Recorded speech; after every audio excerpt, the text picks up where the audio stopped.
पहला पाठ प्रेरित चरित 18 वचन 23 से 28।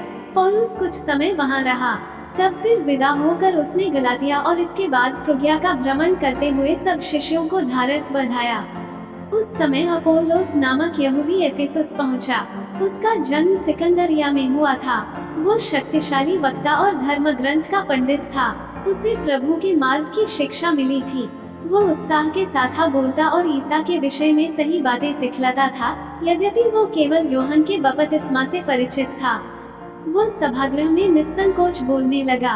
प्रिसिल्ला और आक्विला उसकी शिक्षा सुनने के बाद उसे अपने साथ ले गए और उन्होंने अधिक विस्तार के साथ उसे ईश्वर का मार्ग समझाया।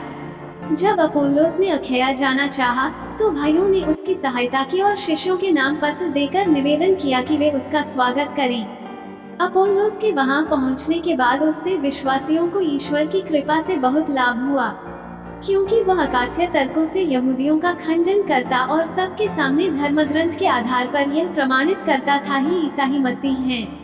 सुसमाचार यूहन्ना 16 वचन 23 से 28। मैं तुम लोगों से यह कहता हूँ, तुम पिता से जो कुछ मांगोगे वह तुम्हें मेरे नाम पर वही प्रदान करेगा।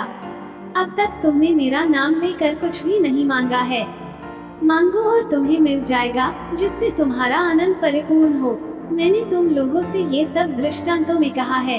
वो समय आ रहा है जब मैं फिर तुम लियागों से दृष्टांतों में कुछ नहीं कहूँगा, बल्कि तुम्हें स्पष्ट शब्दों में पिता के विषय में बताऊंगा। तुम उस दिन मेरा नाम लेकर प्रार्थना करोगे। मैं नहीं कहता कि तुम्हारे लिए पिता से प्रार्थना करूंगा। पिता तो स्वयं तुम्हें प्यार करता है, क्योंकि तुम मुझे प्यार करते और यह विश्वास करते हो कि मैं ईश्वर के यहाँ से आया हूँ। मैं पिता के यहाँ से संसार में आया हूँ। अब मैं संसार को छोड़कर पिता के पास जा रहा हूँ। मनन चिंतन। आज का सुसमाचार हमें एक विदाई संदेश जैसा प्रतीत होता है।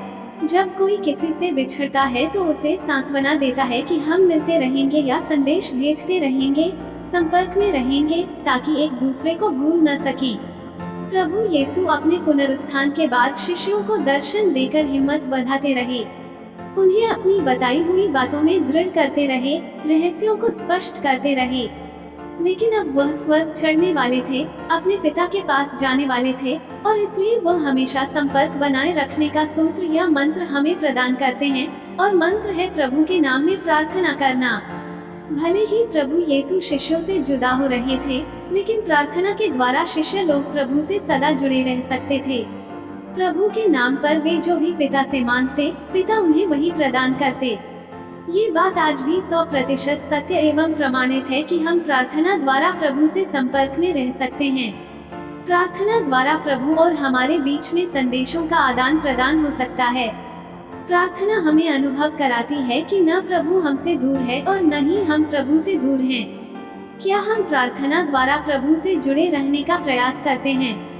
आमीन।